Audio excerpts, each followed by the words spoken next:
உதகை அருகே கட்டுப்பாட்டை இழந்த கார் சாலையோர வீட்டின் மேல் கவிழ்ந்து விழுந்து விபத்து ஏற்பட்டிருக்கிறது.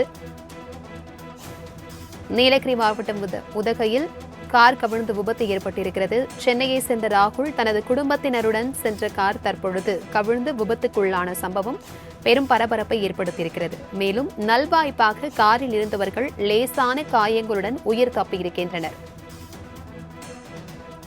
இது குறித்தான கூடுதல் விவரங்களுடன் இணைகிறார் எமது செய்தியாளர் சுரேஷ். வணக்கம் சுரேஷ், இந்த விபத்து குறித்தான முழு விவரங்கள் என்ன? வணக்கம் பிரபாவதி. நீலகிரி மாவட்டம் உதகை கூடலூர் தேசிய நெடுஞ்சாலையில் அமைந்துள்ள ஃபிங்கர் போஸ்ட் பகுதியில் இன்று சென்னையை சேர்ந்தவர்கள் சுமார் 4 பேர் பெங்களூரு வழியாக முதுமலை புலிகள் காப்பகம், மசனகுடி உள்ளிட்ட பல்வேறு சுற்றுலா தலங்களை கண்டுவிட்டு மீண்டும் உதகையை சுற்றி பார்க்க சொகுசு காரில் வந்துள்ளனர்.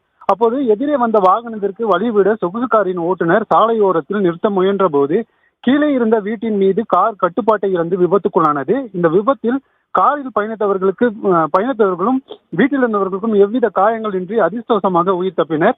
இந்த விபத்து குறித்து T3 காவல்துறையினர் தற்போது விசாரணை மேற்கொண்டு வருகின்றனர். பிரபாவதி, தகவல்களுக்கு நன்றி சுரேஷ்.